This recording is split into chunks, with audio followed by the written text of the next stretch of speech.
or in short, IMPs. There was a study that was done in 2015, I was a part of it, which basically assessed these kind of products. And it was found that 80 to 90% of these things are more abundant in Kavango than any other part of the country. That means there is much greater potential for this within the region than anywhere else. So if you can produce this, you can make a product out of it, the demand will be countrywide. Because people won't be able to find it anywhere else.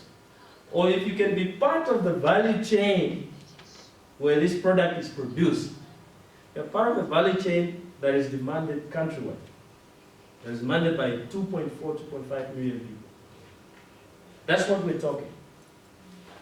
The obvious things that we drive past. I've highlighted some in red, and I think that's where I'm going to pay closer attention as I go. The first one that I've highlighted is mupane trees. Of course, you won't see this clearly, but if you get a copy of the presentation, then you'll be able to see it clearly. Mupane trees, some people call it magua. Magua magadi? You don't know it? Really, you guys haven't been home for quite some time. Or maybe not ever. It's the trees that people make poles from. I think I saw some poles outside. Is that metal? You know, all the poles that people use to build houses, the wood that people use to make furniture, chair, even the table, it's from Upani.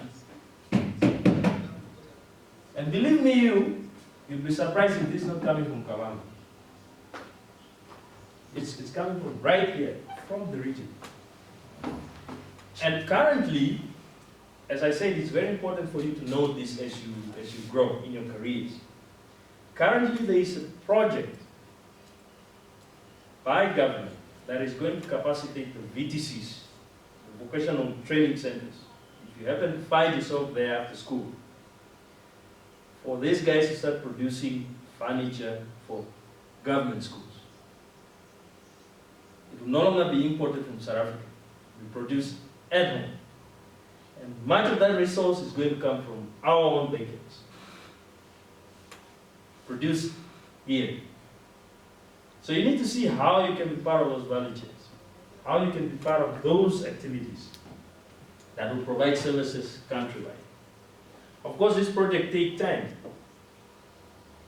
5, 10, sometimes even 15 years. But you need to position yourself, organize yourselves to see how you can be part of it.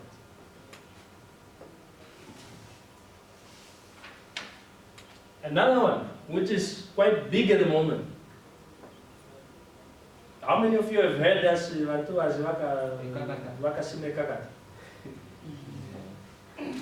Yeah, you've heard of it.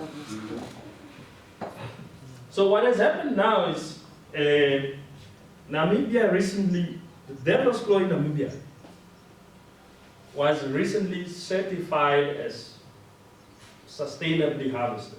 Now what that means is that it's harvested in such a way that the resource can still be available for much longer, many more years to come, but still be able to provide the demand that is required at the moment. So there are people that are playing several roles in the devil's claw sector. Some of them are harvesters, some of them are logistic people. Their job is just to transport. Yeah? Some of them are sales people. Their job is just to sell. Some of them are marketing people. Their job is just to market. When you study marketing in school, you need to link it to something. You need to link it. You need to imagine marketing within the scope of what it is that you can market that is close to you at home. Even when you walk out of the yard, say, I can market this. That's how we need to operate. The more we operate like that, then young people have a chance to be part of the nature resource sector. actively as role players. So that's coming, and one of the good things about that certification is that we no longer sell devil's claw at a much lower price, lower and cheaper price than it used to be sold. That means Namibia's devil's claw can now be sold at a much higher price. That means everybody along that value chain, the marketing people, the logistics, the harvester, the sales, everybody gets to make more money than they used to. So is it a good idea?